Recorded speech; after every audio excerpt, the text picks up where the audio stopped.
सर्वांना नमस्कार. मास्टर विशाल सर या युट्यूब चॅनलवरती आपलं सर्वांचं पुन्हा एकदा सहर्ष स्वागत. आज एक वेगळ्याच विश्वात, एक वेगळ्याच दुनियेत मी आलेलो आहे. काय मी एकटाच दिसतोय, पण आज माझ्यासोबत आपल्याच शेजारी गावातला किंवा पंचक्रोशीमध्ये ज्याने एक क्लास 1 ची पोस्ट मिळवली, जो 22 पोस्टसाठी इलिजिबल आहे एकंदरीत किंवा त्याच्यापेक्षा जास्त असेल, आज एक क्लास 1 अधिकाऱ्यासोबत आपलं बोलणं होणार आहे. ह्याच्या अगोदर आपण क्लास 2 अधिकारी, क्लास 3 अधिकारी किंवा आपल्या मॅडम असतील, आजपर्यंत मॅडमांचे काय आपले इंटरव्ह्यू झालेला नाहीये. आपल्या घरातच असल्यामुळे आपण तर नंतर पण करू शकतो. पण आपल्याच गावातली, पंचक्रोशीतली, आपल्याच शाळेतला एक विद्यार्थी ज्याने एका लहान वयामध्ये यशाला गवस गाठलेलं आहे किंवा गगनभराने केलेलं आहे, अशा विद्यार्थ्याचा आज इंटरव्ह्यू होणार आहे. आपल्या चॅनलचे 8,000 सबस्क्रायबर पूर्ण झाले. 8,000 पेक्षा याच्यापेक्षा जास्त विद्यार्थी आपल्या टेलिग्रामला 1,500 विद्यार्थी आहेत. एकंदरीत असं बघायला गेलं तर एकंदरीत आपल्याकडे 10,500 महाराष्ट्रातले कुटुंब आपल्याला आज बघणार आहे. सो आज एक क्लास 1 अधिकाऱ्यासोबत आपली बैठक होणार आहे. बैठक तर झालेलीच आहे. गेले 2 तास झालं मी ओंकार सोबत बोलणं करतोय. बाकीच्या हितगुज गप्पा वगैरे मारलेत. पण ओंकार सारखे अनेक विद्यार्थी जे स्पर्धा परीक्षेची तयारी करत आहेत, मग क्लास 1 असेल, क्लास 2 असेल, क्लास 3 असेल, एमपीएससी असेल, सरळ सेवा असेल, युपीएससी असेल, तर त्याच्यासाठी अतिशय उत्तम उदाहरण म्हणला तर ओंकार असेल हा विषय. सो असे विद्यार्थी भेटणं किंवा असे अधिकारी घडल्यानंतर त्या जडणघडणीमध्ये त्यांच्या आईबाबांचे जे काही कष्ट असतं किंवा इथपर्यंतचा जो प्रवास आहे, तो प्रवास आपल्याला ओंकारकडनं ऐकायचा आहे. मला तर तुम्ही डेली 10, 15, 20 मिनिटं बघताय. आज मी काही जास्त बोलणार नाहीये, कारण की आपल्याला जेवढं ओंकारकडनं काढून घेता येईल तेवढं आपल्याला काढायचं, जेणेकरून आपल्याला ग्रामीण भागातल्या मुलांना त्याचा फायदा होईल. कारण अशाच पद्धतीचा एक विद्यार्थी आहे, ग्रामीण भागातला विद्यार्थी आहे. वाटलं नव्हतं मला पण की आपल्या साईडचा एखादा विद्यार्थी, आपल्या साईडच्या एखाद्या गावातला विद्यार्थी क्लास 1 झालेला आहे. पण ज्यावेळी मला कळलं मी पण शॉक झालो. तेव्हापासून आजपर्यंत त्याला भेटायची मी तयारी करत होतो. पण थोडंसं आपलं बिझी सोडून आणि ओंकारचं बिझी सोडून, आता याच्यापेक्षा सुद्धा ओंकारचं बिझी सोडून होणार आहे, याची नोंद घ्यायची आहे.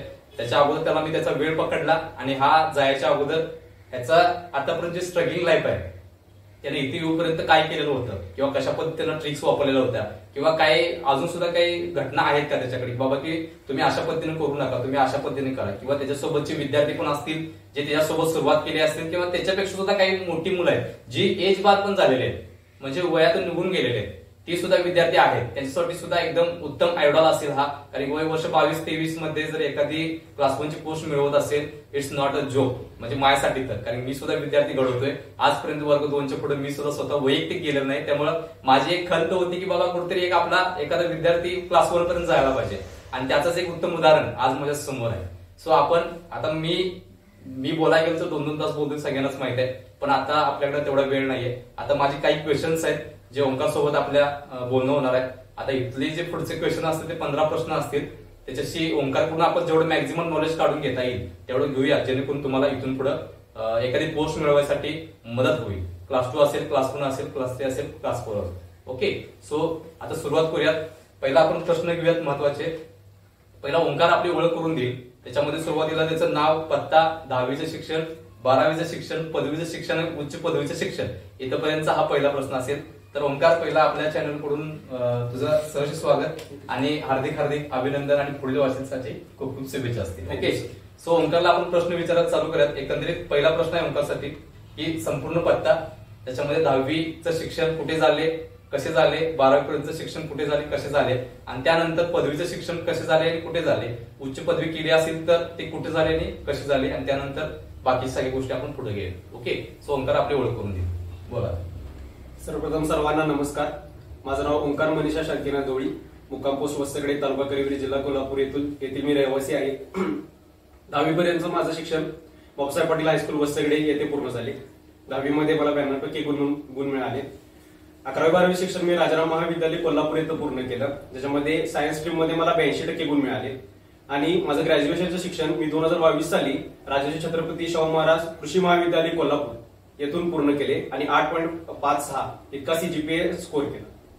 ओके, धन्यवाद. आता पहिला प्रश्नाचं उत्तर तुम्हाला कळालं असेल की बाबा कुठनं कसं आणि कसा झाला. 10वी नंतर 12वी आणि 12वी नंतर कशा पद्धतीनं पुढची त्याची शिक्षणाची प्रवास जडगडली झालेली आहे. आता याच्यामध्ये उच्च पदवी नाहीये, पण पदवीवरती क्लास 1 अधिकारी. बघा मी काय म्हणते, अजून पदवी नंतर क्लास 1 अधिकारी, उच्च पदवी नाही केल्या त्यानं. आता दुसरा प्रश्न आहे, थोडक्यात घरची परिस्थिती ही खूप महत्वाची असते प्रत्येक विद्यार्थ्यासाठी, कारण की एखादा क्लास 1 अधिकारी असेल, क्लास 2 असेल, क्लास 4 असेल किंवा क्लास किती पण असते, वर्ग डचा जरी असला तर त्याची घरची परिस्थिती ही पहिला त्याच्यासाठी काय असते, मोटिवेशन असतं. घरची परिस्थिती मी काय म्हणते बघा, कारण की ती बघून जर विद्यार्थ्यांनी प्रयत्न केला तर त्याच्यासाठी त्याची आई, त्याचा बाप हा सगळ्यात मोठा मोटिवेशन तो पार्ट असतोय. आपण त्यांनाच कुठेतरी बाजूला ठेवून मुंबई, कोल्हापूर, मुंबई, पुणे, दिल्ली सारख्या ठिकाणी जातोय आणि तिथं काय करतोय, महागडे क्लासेस लावतोय आपल्या घरची परिस्थिती नसताना सुद्धा. पण आज ओंकारनं त्याची घरची परिस्थिती कशी आहे ते ओंकारकडे आता आपल्याला जाणून घ्यायचे आहे. तर दुसरा प्रश्न आहे ओंकार तुझ्यासाठी, घरच्या परिस्थितीबद्दल थोडंसं 4 शब्द आपल्यासाठी. कष्ट करून कमवणाऱ्या घरामध्ये मी जन्मलेलो आहे, याचा मला एक प्रकारे अभिमान पण आहे. वडील आहेत ते शीट कुशनिंगचे, गाड्यांचे शीट शिवण्याचे, त्याच पद्धतीनं गाड्यांचे टप जे असतात ते तयार करण्याचे काम करतात. माझं जे ऍग्रिकल्चर ग्रॅज्युएशनचं कॉलेज होतं त्या कॉलेजच्या बाहेरच आमचं दुकान आहे. आई गृहिणी आहे, त्या पद्धतीने ती शिवणकाम सुद्धा करते. आणि अलीकडे सांगायची गोष्ट तर म्हणजे 1 वर्षभरापूर्वीच माझ्या बहिणीचं असिस्टंट बीडीओ या क्लास 2 अधिकारी पदावरती, राजपत्रित अधिकारी पदावरती तिची निवड झालेली आहे. तर अशा पद्धतीने आमचा उदरनिर्वाह चालतो. संबंधित उदरनिर्वाहासंबंधी मला इंटरव्ह्यूचा प्रश्न विचारले होते आणि संबंधित उत्तर दिल्यानंतर हे सुद्धा त्यांना एक आश्चर्यजनक वाटलं होतं की इतक्या लोअर फॅमिली बॅकग्राऊंड मधून सुद्धा इतकं तुम्ही चांगलं प्रिपेअर करताय. Okay, very good. म्हणजे थोडक्यात काय सांगायचं आहे की आपली परिस्थिती लपवून ठेवू नका.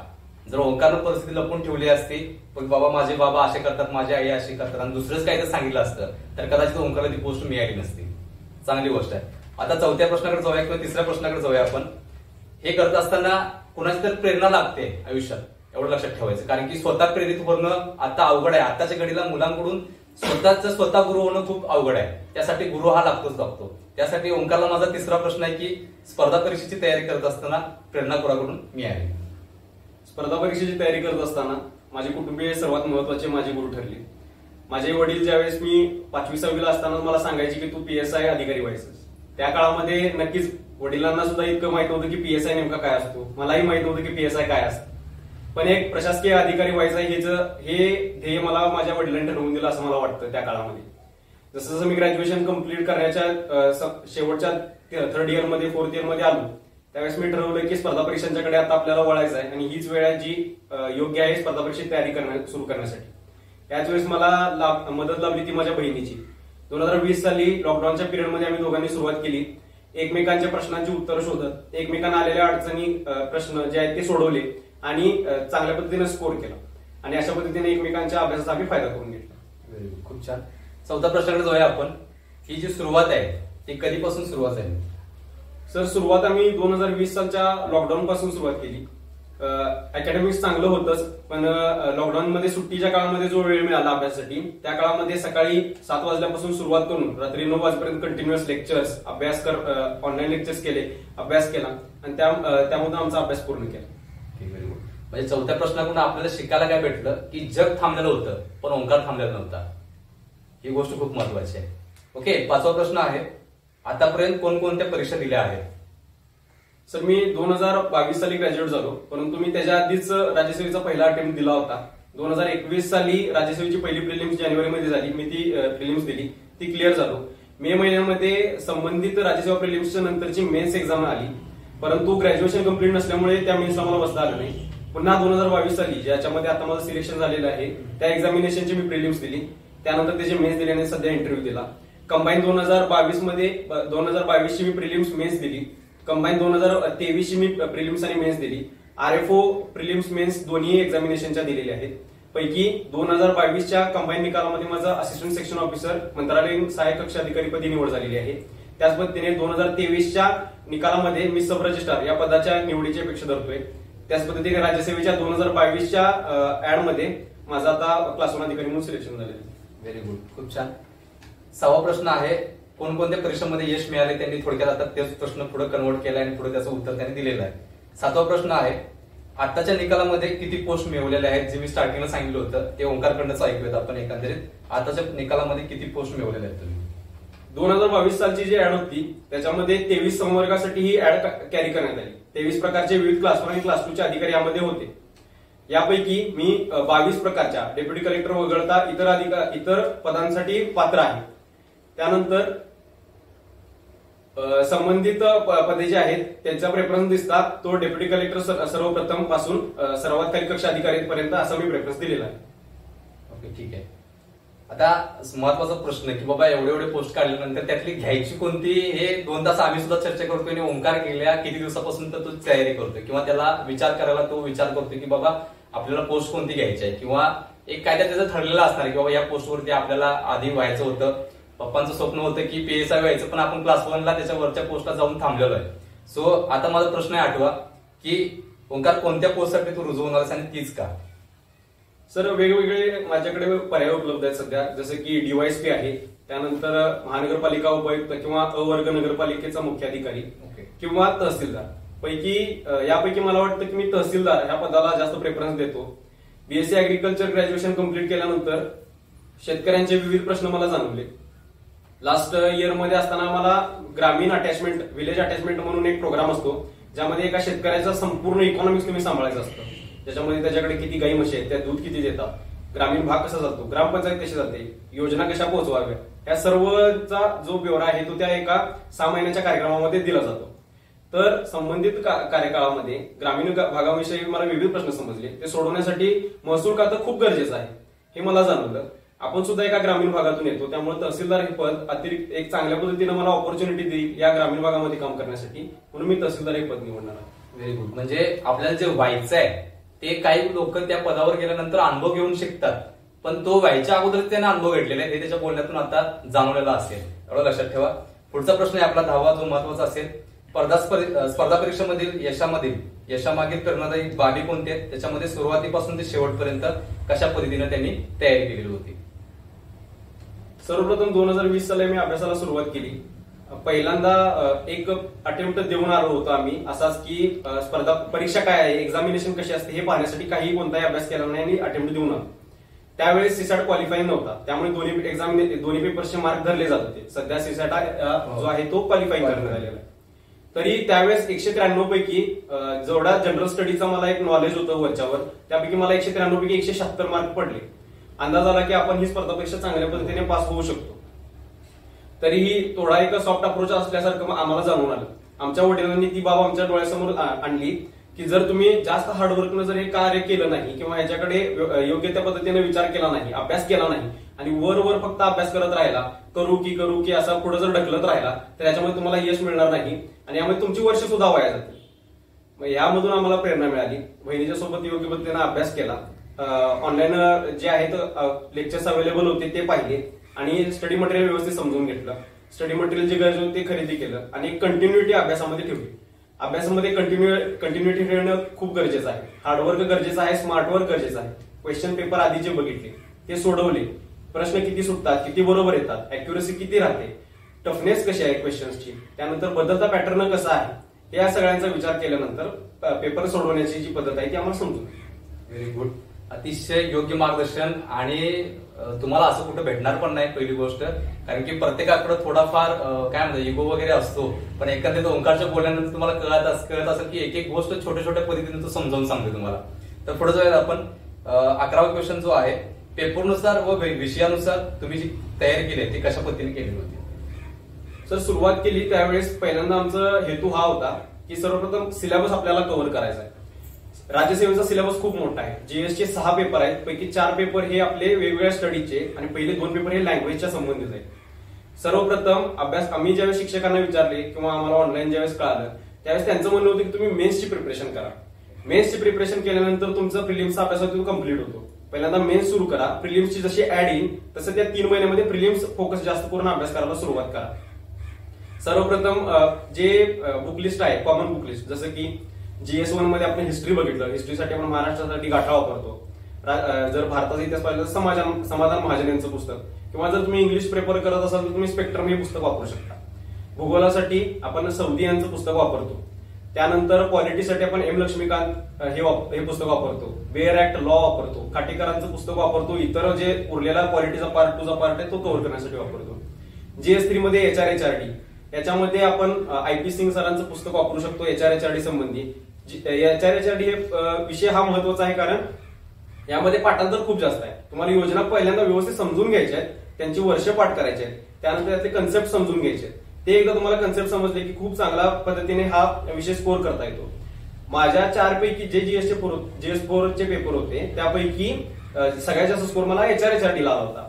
माझा एकंदरीत स्कोर हा 150 पैकी 108 मार्क्स होता.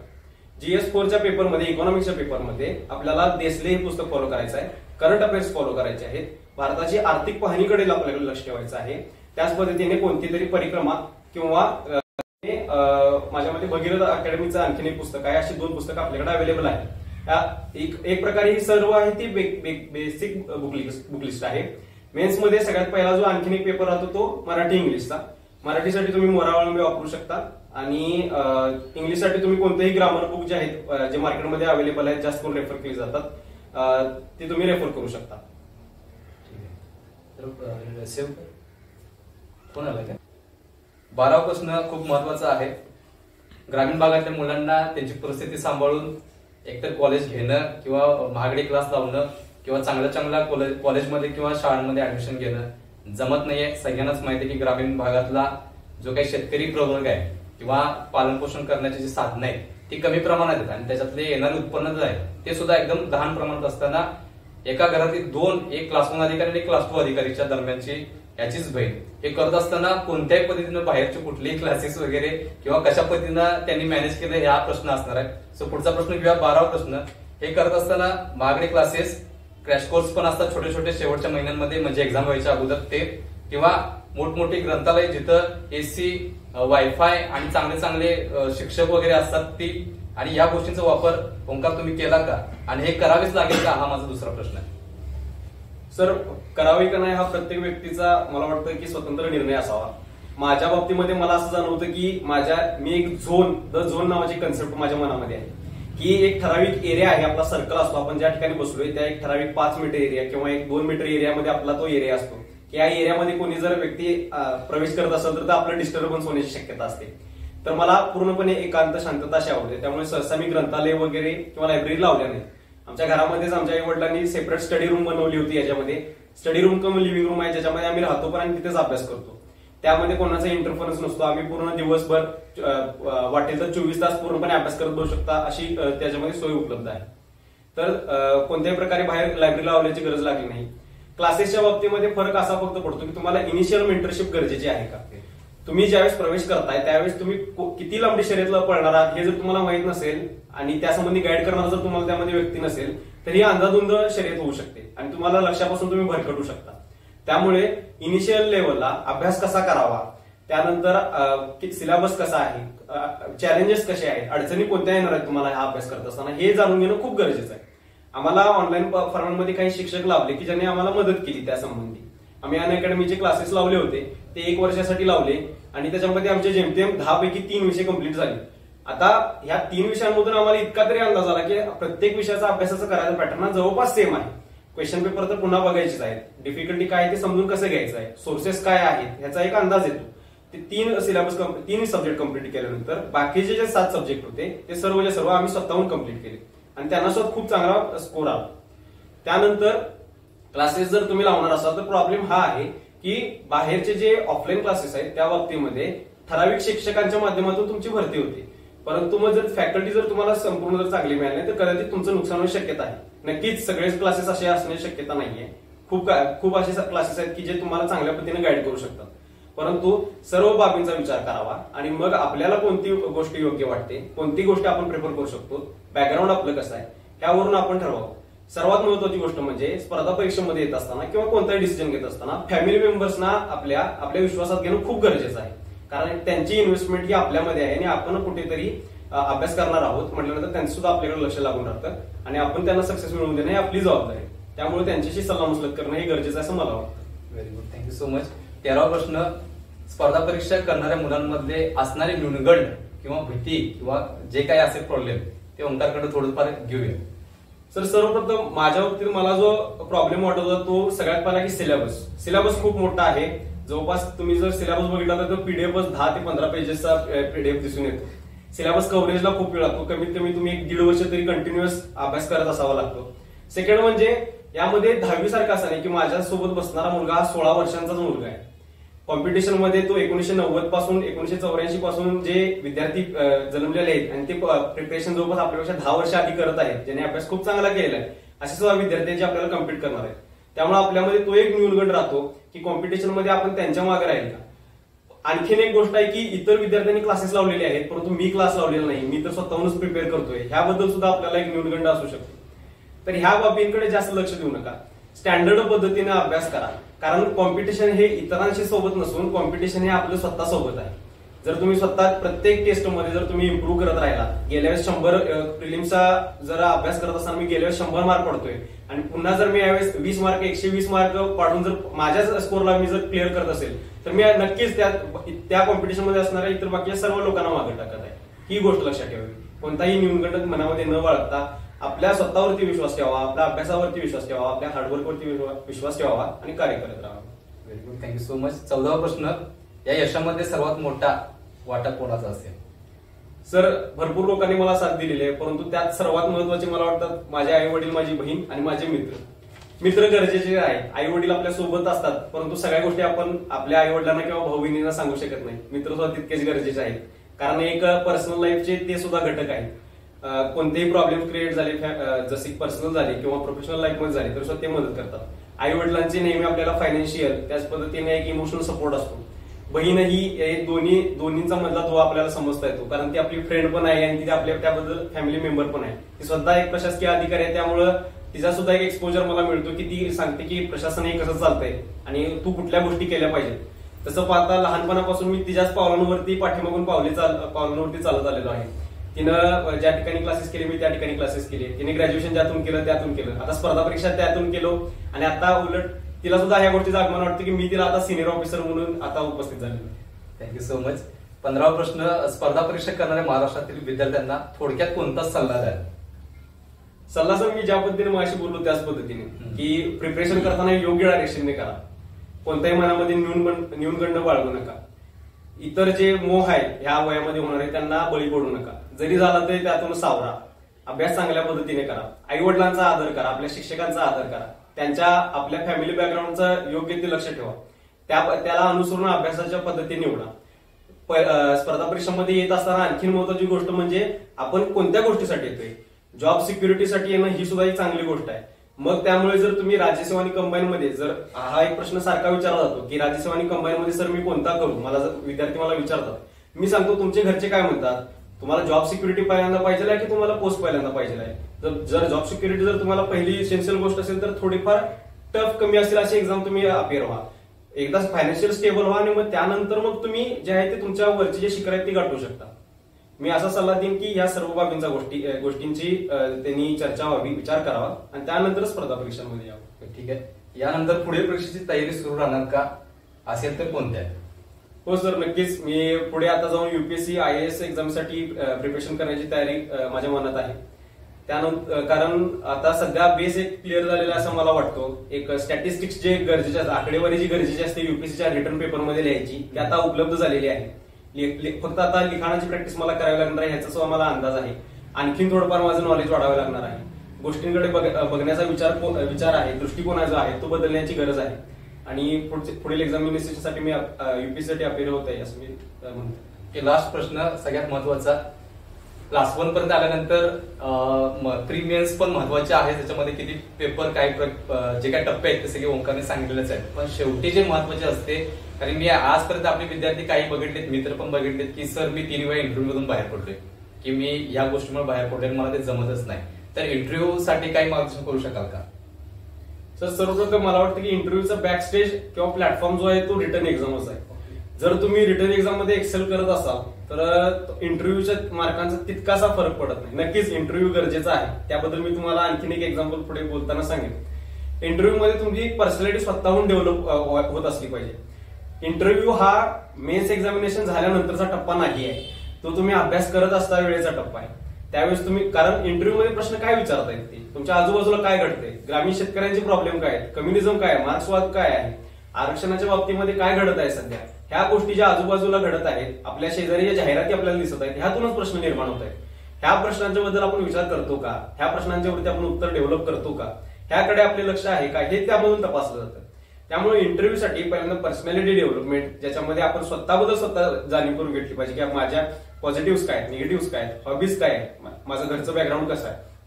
त्याच्यानंतर मी ज्या प्रशासनामध्ये चालू आहे त्याबद्दल मला थोडीफार का होईना तरी माहिती आहे का? जर डेप्युटी कलेक्टर होऊन असेल त्यांची कार्य काय आहे, त्यांना आव्हाने काय आलेले, त्यानंतर आंतरराष्ट्रीय घडामोडी, देशामध्ये होणाऱ्या घडामोडी ज्या की आपण करंट अफेअर्स मधून करत असतो, या कंटिन्युअस चालू राहतात.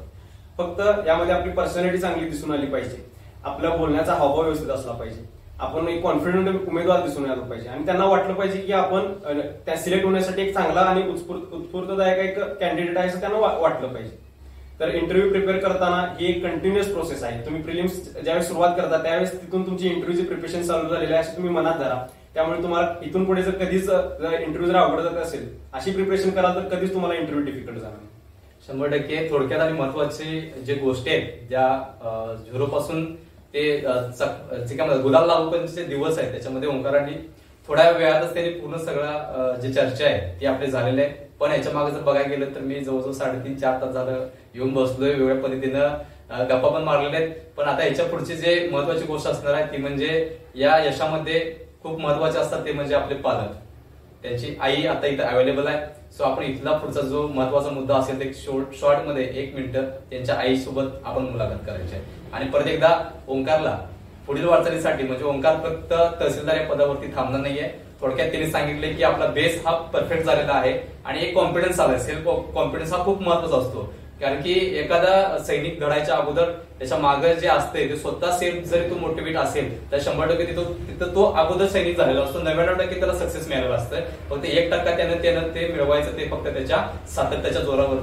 हे खूप महत्वाचं असतं. सो ओंकारला IAS होण्याचं स्वप्न आहे तर 100% परत एकदा ओंकारला आपल्या चॅनल कडून IAS होण्यासाठी खूप खूप शुभेच्छा असतील. परत एकदा मी माझ्या चॅनलच्या माध्यमातून ओंकारनी मला मगापासून जवळजवळ 3-3.5-4 तास वेळ दिलेला आहे. त्यासाठी मी आपल्या चॅनलच्या माध्यमातून मी आभार मानतोय आणि मी इथंच थांबतोय. धन्यवाद. नमस्कार. अगदी शेवटच्या टप्प्यात आपण आलेलो आहेत मुलाखतीच्या. एक खूप महत्वाची गोष्ट म्हणजे एखादा पुरुष पुढे जात असताना त्याच्या मागं एखाद्या स्त्रीची हात किंवा तिच्या सोबत असणं खूप महत्वाचं असतं. ही गोष्ट खूप महत्वाची आणि तितकीच खरीच आहे. म्हणजे ह्याच्यापासून पाठीमागचे जे काही इतिहास झाले त्याच्यामध्ये जर आपण इतिहास बघितला तर पुरुषांप्रमाणे महिलांनी सुद्धा ओढण्यापासून सुद्धा लढाया केलेल्या आहेत आणि त्या जिंकलेल्या आहेत. आणि त्याच्यामध्ये पुरुषात जे आताच्या घडीला जी महाराष्ट्राची संस्कृती किंवा पूर्ण ऑल ओव्हर इंडियाची संस्कृती जर बघितली तर याच्यामध्ये आपल्याला पुरुष म्हणजे पुरुष हा महत्वाचा असतो घटक. जरी ती महिला किती पण कॅलिबरची असते तरी सुद्धा पुरुषाला खूप महत्व दिलं जातं. त्याच पद्धतीनं एखादा पुरुष घडवत असताना एक लेडीज म्हणजे कुणी असू दे, मग त्याच्यात जर आईचा जर हात असेल तर असं उत्तम. तुम्ही सगळ्यांनाच माहित आहे. सो आपण शेवटच्या टप्प्यात आलोय. आता ओंकारची मम्मी आपल्या सोबत आहे, ज्या या यशामध्ये त्यांची स्वतःची लहान बहीण म्हणजे मोठी बहीण ओंकारची आणि ओंकार या दोघांना घडवत असताना एक क्लास 1 अधिकारी, एक क्लास 2 अधिकारी इथपर्यंत घडवत असताना एक सामान्य कुटुंबातील व्यक्तिमत्व. आणि वाटलं पण नव्हतं कुणाला की बाबा इथून एखादं 2 स्टार तयार होतील. एक नाही 2 स्टार, त्यातला एक क्लास 2 स्टार आणि एक class 1 star. Not a joke. या पद्धतीनं आज ओंकारची मम्मी आपल्यासोबत आहे. नमस्कार तुम्हाला. आणि तुम्हाला माझ्या चॅनल कडून आणि ओंकारला सुद्धा एक मानाचा सल्यूट असेल की बाबा तुम्ही इथपर्यंत या यशापर्यंत एका सामान्य कुटुंबातून तुम्ही आपल्या ओंकारला साथ दिली. आणि ओंकारला साथ देत असताना आणि ओंकारच्या बहिणीला पण साथ देत असताना तुम्ही कशा पद्धतीने त्यांना बघितलाय किंवा त्याचं यश कशा पद्धतीने आलं किंवा त्यांना साथ कशी दिला. कारण की आपलं कुटुंब एक जनसामान्य कुटुंब आहे, गरीब घराण्यातलं कुटुंब होतं. जसं तुम्ही बोलताना मग अशी बोलला माझ्यासोबत सगळ्या गोष्टी किंवा मी इथं असे दिवस काढले आणि असे केले. ते थोडक्यात आमच्या मुलांसाठी प्रेरणादायी असतील असे काही तुमचे क्षण. आणि दुसरी गोष्ट पालकांना पण एक विनंती आहे की बाबा विद्यार्थ्यांना साथ देत असताना कशा पद्धतीने तुम्ही साथ द्यायला हवी, जेणेकरून तुमची इच्छा जरी असेल विद्यार्थ्याप्रती किंवा आपल्या मुलग्याच्या प्रती की तो क्लास 2 व्हावा, क्लास 3 व्हावा, क्लास 4 व्हावा, तर तुम्ही साथ देताना अशी द्या की तो क्लास 2 साठी व्हावा आणि क्लास 3 साठी व्हावा किंवा क्लास 1 साठीच व्हायलाच पाहिजे. अशी पॉझिटिव्ह एनर्जी त्या मुलग्याला दिली तर 100% जसं ओंकार मगाशी बोलला की आपल्या जवळ तो झोन छोटा का असणार पण तो झोन आपला पाहिजे, जो तयार आपणच करायला पाहिजे. मग ते मुंबईमध्ये असू दे, दिल्लीमध्ये असू दे, कोल्हापूरमध्ये असू दे किंवा कुठे पण असू दे. हा विषय खूप महत्वाचा आहे. सो एखाद्या मुलग्यामध्ये जर यश मिळत असेल तर त्याच्या पाठीमागे फॅमिलीचा पण हात तितकाच महत्वाचा असतो. आज आपण थोडक्यात ओंकारच्या मम्मीकडून समजून घ्या की बाबा कशा पद्धतीने त्यांना तुम्ही आतापर्यंत तिथे त्या सक्सेस पर्यंत पोहोचवले. नमस्कार. मी सीमा व ओंकारची आई. म्हणजे आमची मुलं लहानपणापासून अभ्यासातच होती. त्यांनी कधी खेळायला वगैरे असं कधी बाहेर गेलेले नाही. म्हणजे त्यांना आम्ही एक स्वप्न दाखवलं होतं की तू क्लास 1 अधिकारी, क्लास 2 अधिकारी म्हणजे तू सरकार नोकरीतच यायला पाहिजे. आपली परिस्थिती अशी नाहीये की म्हणजे वडील त्यांचे होते, म्हणजे महिन्याला थोडेफार कमाई करून आणत होते, त्यांच्यातून आमचा एक उदरनिर्वाह चालत होता. खरं वडिलांचं पण स्वप्न होतं की त्यांनी म्हणजे क्लास 1 अधिकारी, क्लास 2 अधिकारी व्हावं. आपली परिस्थिती एवढी गरीब आहे की आपल्याला लोक म्हणजे विचारत नाही, ती करत नाहीत, तरी तू ती परिस्थिती बदलून दाखवावी अशी दोन्ही मुलांच्याकडून त्यांची अपेक्षा होती. मग मुलं आमची कशी सुरुवातीपासून सीमा सुद्धा 1ली ते 10वी पर्यंत बोर्डात म्हणजे चांगला अभ्यास, पण पहिल्या नंबरातून सीमा गवळी पण बोर्डात पहिला नंबर आली. नंतर कृषी 11वी-12वी सायन्स मध्ये पण नंबरात आली. परत कृषी महाविद्यालयामध्ये सुद्धा ती गोल्ड मेडलिस्ट आहे. तसंच मुलगा सुद्धा अभ्यास तिच्या पाठोपाठ तो सुद्धा अभ्यास करावा लागला. नंतर दोन्ही एकमेक असं नुसतं कायम दोघं अभ्यासातच. मग त्यांना आम्ही जे स्वप्न दाखवलं होतं त्यांनी ते पूर्ण करण्यासाठी कायम पूर्ण करण्यासाठी त्यांनी अभ्यासातच प्रयत्न करू लागले. आणि परत अभ्यास करताना आम्ही त्यांना परिस्थिती जाणीव करून दिली होती, तुम्ही ही परिस्थिती बदलायची आपली. कारण क्लास 1 अधिकारी, क्लास 2 अधिकारी तुम्ही झालात तर तुम्हाला कोण घरी बसवू शकणार नाही. परत किती हे झालं तर तुम्हाला नोकरीवर कोणी हटवू शकणार नाही. त्याचे वडील सुद्धा आता 40,000 मिळवतील कमाई करतील, कारण जो त्रास त्यांना होतोय ते तुम्हाला त्रास होऊ नये म्हणून त्यांच्या वडिलांनी सुद्धा प्रयत्न केले. त्यांनी काय स्वप्न दाखवले की तुम्ही अधिकारी व्हायचं. परत त्यांनी लहानपणापासून कधीच असं खेळण्यात म्हणा, ह्यात म्हणा जास्त त्यांनी म्हणजे बाहेर गेलेले नाही. फक्त अभ्यास आहे की अभ्यास. त्यांनी जे काय आम्ही आणून देईल त्यातच त्यांनी जे व्यवस्थित हे केलेलं आहे. त्यांनी म्हणजे जे काही आम्ही जे ह्या पुस्तकं आणून देईल तेच त्यांनी वापरलंय. त्यांनी हट्ट आमच्याजवळ केलेलं नाही की तुम्ही आणून आम्हाला हेच पाहिजे तेच पाहिजे. सगळं जे काही आम्ही आणून देईल त्यातच त्यांनी हे केलेलं आहे.